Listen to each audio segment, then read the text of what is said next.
মহাপুরুষ স্বামী শিবানন্দ স্মৃতিকথা। স্বামী সৎপ্রকাশানন্দ। ভগবান শ্রীরামকৃষ্ণদেবের পার্ষদ ও লীলা সহচর মহাপুরুষ স্বামী শিবানন্দ মহারাজের স্মৃতিকথা লেখার সুযোগে আমার সন্ন্যাস গুরু এবং জীবন পথের আলোকস্তম্ভ স্বরূপ প্রাতঃস্মরণীয় মহাপুরুষটির অনুধ্যান করতে পেরে আমি নিজেকে ধন্য মনে করছি। খুব সম্ভব ১৯১১ সনের ডিসেম্বর মাসে আমি যখন দ্বিতীয়বার বেলুড় মঠে যাই, তখন পূজ্যপাদ মহাপুরুষটির প্রথম দর্শন লাভ করি। শেষ দর্শন লাভ হয় ১৯৩৩ সনের অগস্ট মাসে বেলুড় মঠেই। তখন তিনি পক্ষাঘাতে শয্যাশায়ী, বাক্শক্তি রহিত এবং তার দক্ষিণাঙ্গ অবশ। সেবার গ্রীষ্মকালে আমি আমাদের সংঘের ৩ জন সন্ন্যাসী ভ্রাতার সঙ্গে পুণ্যতীর্থ গঙ্গোত্রী, গোমুখ ও যমুনোত্রী দর্শনে গিয়েছিলাম। উত্তরাখণ্ডে অবস্থানকালে মহাপুরুষজির নিদারুণ ব্যাধির সংবাদ পাই। তার পূর্বেই আমাদের উত্তরকাশী হয়ে গঙ্গোত্রী যাত্রার সংকল্প স্থির হয়ে গিয়েছিল। কাজেই যাত্রা শেষে যত শীঘ্র সম্ভব আমি কাশীধাম হয়ে বেলুড় মঠে মহাপুরুষজির শ্রীচরণ সকাশে উপস্থিত হই। প্রণিপাতান্তে গোমুখীর পুণ্যোদক ও তৎপ্রদেশের ভূর্জপত্র বৃক্ষের বৃহৎ বল্কল তাঁকে দেখাতেই তিনি মৌন প্রসন্ন বদনে সকরুণ দৃষ্টিতে আমাকে দেখতে লাগলেন এবং বাম হাতটি সঞ্চালন করে আশীর্বাদ জানালেন। তারপর সেবকের সাহায্যে গোমুখীর জলের শিশি মস্তকে ধারণ করে কিঞ্চিৎ জল গ্রহণ করলেন। গঙ্গা জল এবং দেবদেবীর নির্মাল্য ও প্রসাদের প্রতি মহাপুরুষটির কি ভক্তি বিশ্বাসী ছিল! সে সময় পূজ্যপাদ স্বামী অখণ্ডানন্দজি বেলুড় মঠে ছিলেন। তিনিও এক শিশি গোমুখের জল এবং একখণ্ড ভূর্জপত্র পেয়ে আনন্দ প্রকাশ করেছিলেন। ১৯১১ সনের ডিসেম্বর হতে ১৯৩৩ সনের অগস্ট পর্যন্ত ২২ বৎসরের অধিককাল বিভিন্ন সময়ে বিভিন্নভাবে বিভিন্ন স্থানে যথা বেলুড় মঠ, দক্ষিণেশ্বর, বলরাম মন্দির, ঢাকা শ্রীরামকৃষ্ণ মঠ ও তৎসংশ্লিষ্ট গৌরাবাস এবং কাশী রামকৃষ্ণ অদ্বৈতাশ্রমে মহাপুরুষজির শ্রীচরণ দর্শনের সৌভাগ্য আমার হয়। আমি নিজে যা দেখেছি এবং তার শ্রীমুখ হতে যা শুনেছি তাই যথাসম্ভব বিবৃত করা এই নিবন্ধের লক্ষ্য। ১৯১১ সনের ডিসেম্বর মাসে আমি যেদিন দ্বিতীয়বার বেলুড় মঠে যাই, সেদিন রাজা মহারাজ সেখানে ছিলেন। স্বামী প্রেমানন্দজি তো ছিলেনই। এর প্রায় ২ বৎসর পূর্বে আমি তাদের দুজনের প্রথম দর্শন লাভে কৃতার্থ হই। প্রথমাবধি রাজা মহারাজের সকরুণ দৃষ্টি, সস্নেহ ব্যবহার এবং সুমিষ্ট বাক্যে তাঁর প্রতি আমি অন্তরে গভীর আকর্ষণ অনুভব করতাম। বলতে কি, প্রথম দিন ১৯১০ সনের ফেব্রুয়ারি মাসে সরস্বতী পূজার দিন বেলুড় মঠে ঢুকেই প্রথম পূজ্যপাদ রাজা মহারাজের দর্শন পেয়েছিলাম। কাজেই প্রায় ২ বৎসর পর তাঁর পুনর্দর্শনান্তে যথাসম্ভব তাঁর কাছেই থাকতে চেষ্টা করতাম। মহাপুরুষটির দর্শন লাভ করেও তাঁর প্রতি বিশেষ মনোযোগ দিইনি। মহাপুরুষটির সঙ্গে আমার ঘনিষ্ঠভাবে মিশবার সুযোগ উপস্থিত হয় বেলুড় মঠে ১৯১৬ সনের গ্রীষ্মকালে। এর কয়েক মাস মাত্র পূর্বে তিনি বেলুড় মঠে এসেছেন, অনেক কাল আলমোড়া, কাশী ও অন্যান্য স্থানে অবস্থানের পর। কাজেই কয়েক বৎসর বেলুড় মঠে তাঁর দর্শন লাভ সম্ভবপর হয়নি। মঠে ফিরবার কিছুদিন পর হতে তিনি পূজনীয় বাবুরাম মহারাজের পীড়িতাবস্থায় মঠের তত্ত্বাবধান করতে থাকেন। তখন মঠের পুস্তাকাগারাদি বাড়ির দ্বিতলে স্বামীজির ঘরের পশ্চিম দিকের বড় ঘরে ছিল। ব্রহ্মচারী নগেন তখন পুস্তকাগারের গ্রন্থগারিক ছিলেন। স্বামী বাসুদেবানন্দ অনেক সময় লাইব্রেরি ঘরে বসে তাঁর সঙ্গে কাজ করতেন। ঘরে চুনকামের সময় বা অন্য কোনো কারণে বইগুলি বড় বিশৃঙ্খল হয়ে গিয়েছিল। ব্রহ্মচারী নগেন আমাকে সমস্ত বই ক্যাটালগের সঙ্গে সাজিয়ে গুছিয়ে রাখতে বলেন। আমি বেশ যত্নের সঙ্গে ২-৩ দিনের মধ্যে কাজটি সম্পন্ন করে বইয়ের অবস্থা সম্বন্ধে পুঙ্খানুপুঙ্খ বিবরণ দিই। এই সামান্য কাজে মহাপুরুষজি খুশি হয়ে আমাকে বলেন, আহা, তোমার দ্বারা মঠের একটি বড় কাজ হয়ে গেল।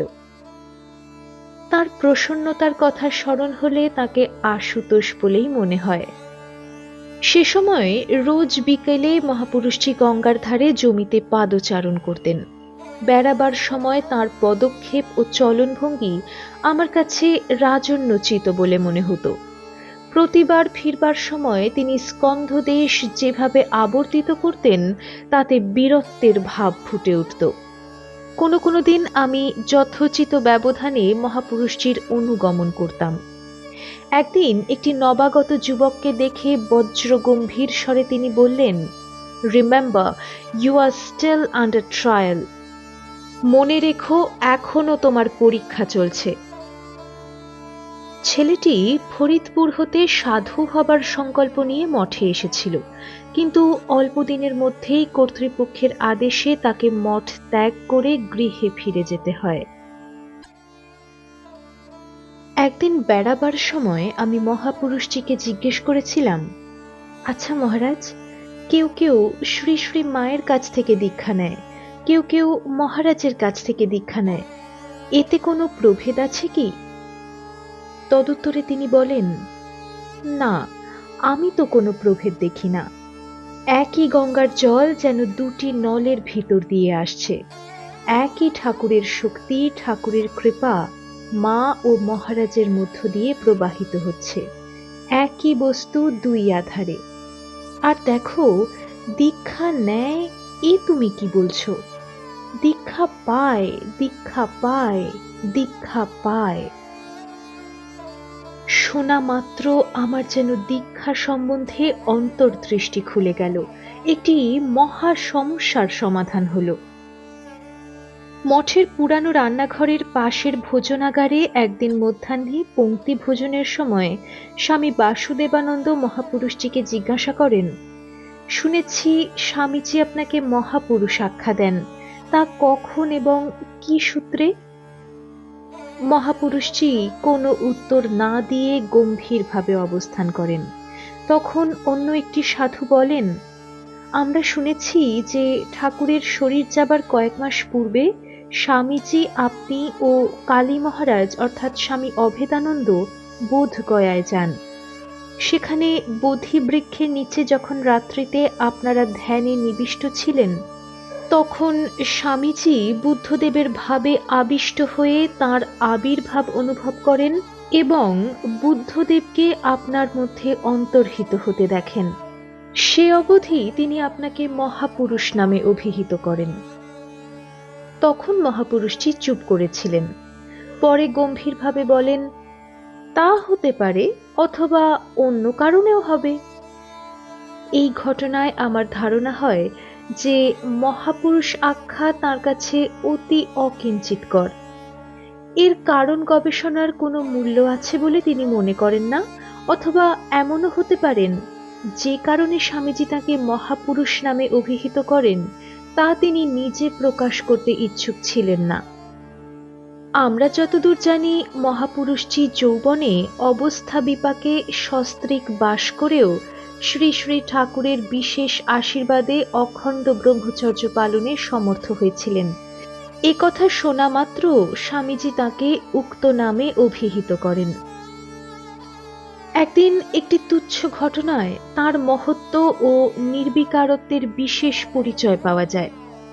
রাত্রে আহারাদির পর তিনি মঠের আদি বাড়ির নিচের তলায় পূর্ব দিকের বারান্দায় বড় বেঞ্চের উপর গঙ্গার দিকে মুখ করে বসে কথাবার্তা ও তামাক সেবনের পর শোবার পূর্বে উঠানের উত্তর পশ্চিম কোণে নির্দিষ্ট স্থানে শৌচে যান। সেখান হতে ভিজিটার্স রুমের পাশ দিয়ে মন্দান্ধকারে যখন তিনি ফিরছিলেন, তখন একটি নবাগত যুবক ঘরের ভিতর থেকে হঠাৎ অতর্কিতে জানালা খুলে বাইরে থুতু ফেলে। সে তৎক্ষণাৎ অস্পষ্ট দেখতে পায় যে সমস্ত নিষ্ঠিবন মহাপুরুষজির শ্রী অঙ্গে পড়েছে। মুহূর্তে ঘর থেকে বেরিয়ে এসে সে মহাপুরুষজির শ্রীচরণে পতিত হয় এবং ক্ষমা ভিক্ষা করে। মহাপুরুষজি নির্বিকার চিত্তে হাতের কমণ্ডলু থেকে একটু জল নিয়ে অন্য হাত দিয়ে গায়ের কাপড় পরিষ্কার করতে করতে তাকে অভয় দিয়ে বলেন, ও কিছুই নয়, ও কিছুই নয়, তুমি তো জানতে না, এতে কি হয়েছে, যাও যাও। তিনি এমন ভাব দেখালেন যে ছেলেটির তেমন কোনো বড় অপরাধ হয়নি যাতে ক্ষমা প্রার্থনা আবশ্যক। ছেলেটি কিন্তু নিজের অপরাধ সহজে ভুলতে পারেনি। একমাত্র মহাপুরুষটির অহেতুক কৃপার উপর নির্ভর করেই সে সান্ত্বনা লাভ করে। মহাপুরুষটির একটি স্বভাবসিদ্ধ গুণ ছিল, তিনি সকলকে বড় করে দেখতেন। তার সংস্পর্শে এসে আমার এ ধারণা জন্মে যে দোষের দিক দেখে লোক বিচার করা ক্ষুদ্র পুরুষের স্বভাব, আর গুণের দিক দেখে লোককে বিচার করা মহাপুরুষের স্বভাব। কারো সম্বন্ধে কোনরূপ অভিযোগে তিনি সহজে কর্ণপাত করতেন না। শুনলেও তার মনে তা স্থান পেত না, এমনকি তার রেখাও পড়ত না। কখনো কখনো বলতেন, না না, আমি জানি সে ভালো ছেলে। রাজা মহারাজের আদেশে আমি আমার গর্ভধারিণী জননী যতদিন বেঁচে ছিলেন ততদিন তার সেবা বিশেষভাবে করেছি। 1924 সনে তার দেহান্তে আমি সন্ন্যাস দীক্ষা প্রার্থনা করে মহাপুরুষজিকে পত্র লিখি। তিনি অবিলম্বে স্বহস্তলিখিত পত্রে আমাকে সন্ন্যাস দেবার ইচ্ছা জানান। কিন্তু আমার দুর্ভাগ্যবশত 1925 সনে শ্রী শ্রী ঠাকুরের জন্মতিথি দিবসে আমার সন্ন্যাস দীক্ষা না হওয়ায় তিনি আমাকে সপবিত সগৈরিক ব্রহ্মচর্য ব্রতে দীক্ষিত করেন এবং পরে 1927 সনে পুণ্যক্ষেত্র কাশীধামে শ্রী শ্রী মায়ের জন্মতিথি দিবসে সন্ন্যাস দীক্ষা দেন। মহাপুরুষজির স্নেহশীলতার একটি দৃষ্টান্ত প্রসঙ্গক্রমে এখানে উল্লেখ করছি। একবার কয়েক বছর পর আমি বেলুর মঠে ফিরে সকালবেলা তাঁর শ্রীচরণ দর্শনার্থ তাঁর ঘরে যাই। প্রণিপাতান্তে কুশলাদি জিজ্ঞাসার পর আমার সামনেই তিনি মঠের ভাণ্ডারীকে ডেকে আমার জন্য নিয়মিত স্বাস্থ্যানুকূল আহার্যের ব্যবস্থা করেন। রাজা মহারাজ একবার কৌতুকচ্ছলে মহাপুরুষজিকে একখানি চিঠি লেখেন। ঘটনাটি সামান্য হলেও এতে তাদের উভয়ের মধ্যে যে কি মধুর ও নিবিড় প্রীতিপূর্ণ সম্বন্ধ ও সখ্যভাব ছিল তার পরিচয় পাওয়া যায়। 1917 সনে শীতের প্রারম্ভে বলরাম মন্দিরের বৈঠকখানা ঘরে রাজা মহারাজ আমাকে একদিন চিঠির কাগজ এবং কালি কলম আনতে বলেন। তিনি ইংরেজিতে বলতে আরম্ভ করলে আমি লিখতে লাগলাম এবং মহারাজ মাঝে মাঝে আমাকে ইংরেজি সংশোধন করে নিতে বললেন। এক জায়গায় তিনি বলেছিলেন, উইল বি সাকসেসফুল। আমি তার অনুমতি নিয়ে লিখলাম, will be crowned with success. চিঠির শিরোনামা, to the abbot Belur monastery, অর্থাৎ বেলুর মঠের মহন্ত মহারাজ সমীপেষু। সে সময়ে মহাপুরুষজি বেলুর মঠের অধ্যক্ষ রূপে সেখানে ছিলেন। পূজনীয় বাবুরাম মহারাজ বলরাম মন্দিরের পাশের ছোট ঘরে রোগ ও শয্যায় শায়িত। চিঠির মর্ম এরূপ ছিল, আপনাদের মঠে নিশ্চয়ই খ্রিস্ট উৎসব অনুষ্ঠিত হবে। আমরা এক দল সন্ন্যাসী ওই উপলক্ষে মঠে আসছি। আপনাদের আতিথেয়তা সুপরিজ্ঞাত। উপাসনান্তে নিশ্চয়ই ক্রিসমাস পর্বের প্রথানুসারে পান ভোজনের ব্যবস্থা থাকবে। সোপকরণ বিবিধ আমিষ আহার্যই আমাদের প্রিয়। ভুরি ভোজনের আশায় আপনাদের আন্তরিক ধন্যবাদ জানাচ্ছি। আপনাদের উৎসব সর্বতোভাবে সাফল্যমণ্ডিত হোক, এই আমাদের অন্তরের ইচ্ছা। চিঠি লেখা শেষ হলে স্বাক্ষরের জন্য মহারাজের হাতে দিলাম, কিন্তু তিনি নিজের নাম না লিখে প্রেমানন্দ নামে সই করলেন এবং আমাকে বললেন, বাবুরাম মহারাজকে চিঠি পড়ে শোনাও গিয়ে। বাবুরাম মহারাজ চিঠি শুনে এবং তার নাম জাল করা হয়েছে দেখে মুচকি হাসলেন, কিন্তু আর কিছু বললেন না। এখানে এটা বিশেষ করে দেখার যে বাবুরাম মহারাজ ও মহাপুরুষজি উভয়ে নিরামিষাশী ছিলেন। পরে মহারাজ আমাকে বেলুর মঠে গিয়ে চিঠিখানা মহাপুরুষজির হাতে দিতে বললেন এবং তিনি যে পাঠিয়েছেন সে কথা জানাতে বারণ করলেন। মহাপুরুষজি চিঠিখানা পড়েই আমার দিকে তাকিয়ে হেসে বললেন, মহারাজ পাঠিয়েছে না? আমি কিছু না বলে একটু মাথা নাড়লাম। মহাপুরুষজি বুঝলেন, মৌনং সম্মতি লক্ষণম। মহাপুরুষজি সংঘের সাধুদের কি দৃষ্টিতে দেখতেন তার একটি দৃষ্টান্ত মনে পড়ছে। 1926 সনে বেলুর মঠে সমগ্র রামকৃষ্ণ মঠ ও মিশনের মহাসম্মেলন কনভেনশন হয়। সভায় মহাপুরুষজি সভাপতি রূপে এবং স্বামী শারদানন্দ সম্পাদক রূপে ভাষণ দেন। আমেরিকা হতে স্বামী পরমানন্দ এসে মহাসম্মেলনে যোগ দেন। আমার যতটা মনে আছে, মহাসম্মেলনের পরে মে মাসে গভীর অমাবস্যা রাত্রিতে বেলুর মঠে কালী পূজা অনুষ্ঠিত হয়।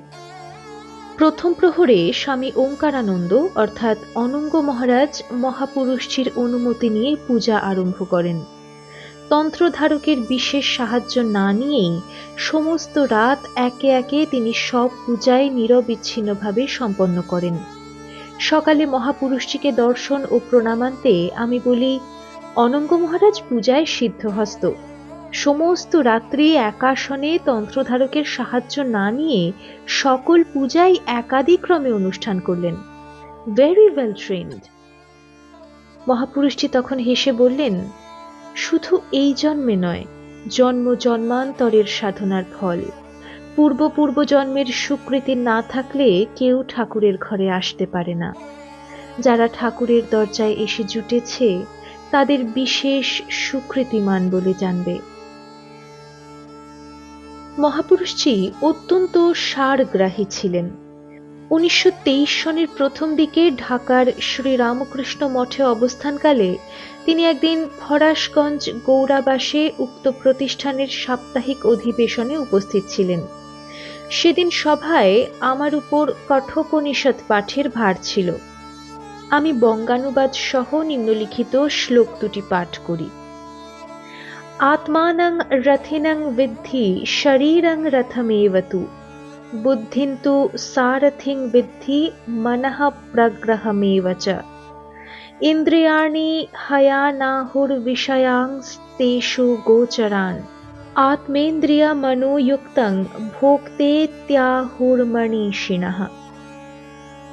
আত্মাকে রথী এবং শরীরকে রথ বলে জানবে, বুদ্ধিকে সারথী এবং মনকে রথরশ্মি বলে জানবে।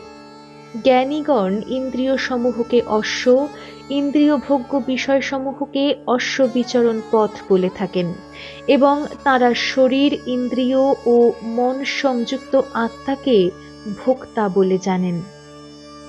পাঠের পরে সামান্য ব্যাখ্যা ও আলোচনা হয়। মহাপুরুষজি চুপ করে শোনেন এবং পরে বলেন, দেখো, আত্মা দেহাতীত, অজর, অমর, শুদ্ধ, বুদ্ধ, মুক্ত স্বভাব। এটি ধারণা হলেই তো উপনিষদ পাঠের কাজ হয়ে গেল। তারপর সাধন ভজন দ্বারা আত্মজ্ঞান লাভ, এই তো কথা।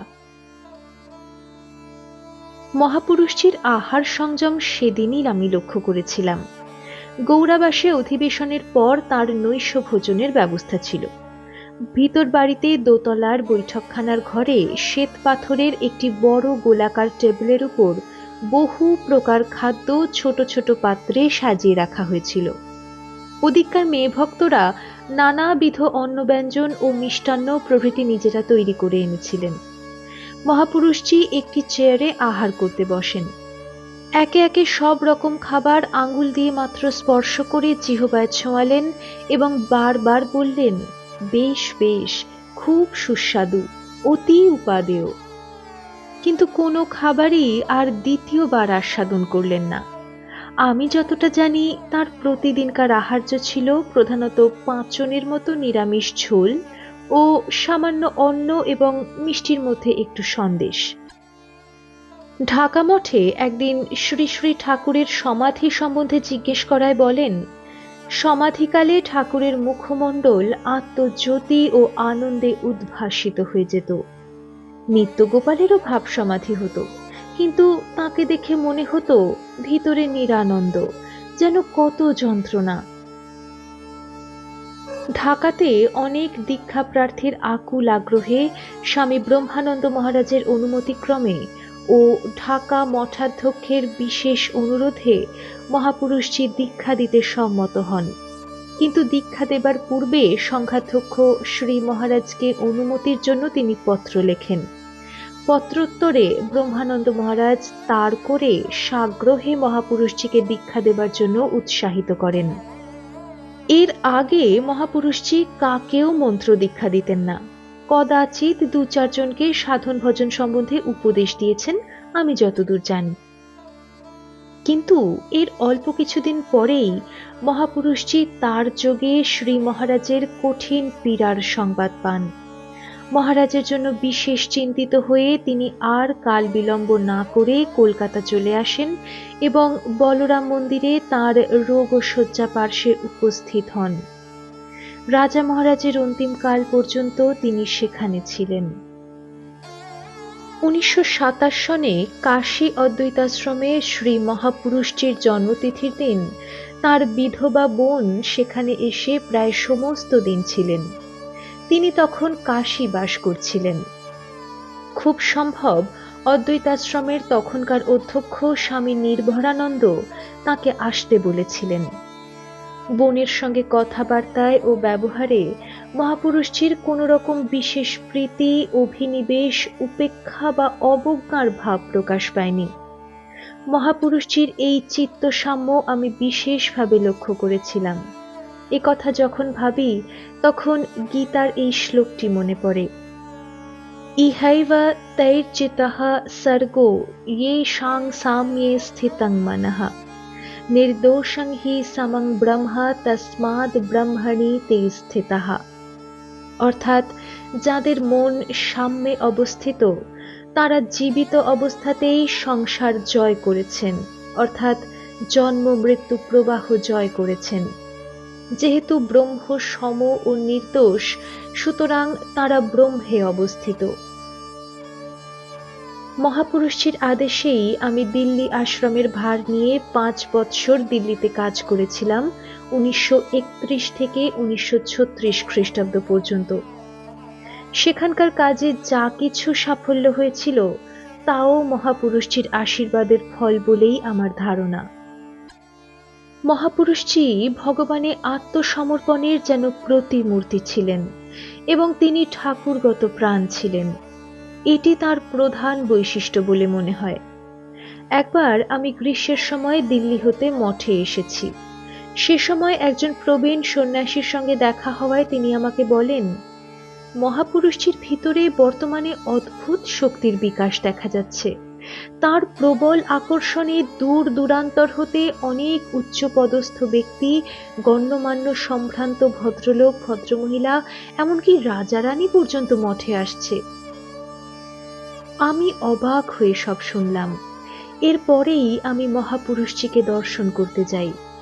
তখন তিনি মধ্যাহ্ন ভোজনের পর বিশ্রামান্তে আদি মঠ বাড়ির উপরতলায় পূর্ব দিকের বারান্দায় গঙ্গার দিকে মুখ করে একটি চেয়ারে বসেছিলেন। তার পা দুখানি মেঝেতে চটি জুতার উপরে ছিল। প্রণাম করার পর আমি মেঝেতেই বসে তাকে দর্শন করতে লাগলাম। সেখানে তখন আর কেউ ছিলেন না। আমি কিছু না বলতেই মহাপুরুষজি আমার দিকে তাকিয়ে বললেন, দেখো, এই তো শরীরের অবস্থা, ভগ্ন দেহ, একদিন ভালো তো দুদিন মন্দ। দেখো, এ নিয়েই ঠাকুর খেলছেন। আমাদের ঠাকুর পাকা খেলোয়াড়। নিজের দিকে আঙুল দেখিয়ে বললেন, কানাকড়ি দিয়ে বাজিমাত করেন। আমি ভাবতে লাগলাম, কানাকড়ি বটে। মহাপুরুষজি দেহ মন প্রাণ ঠাকুর শ্রী রামকৃষ্ণকে অর্পণ করে ঠাকুরময় হয়ে গিয়েছিলেন।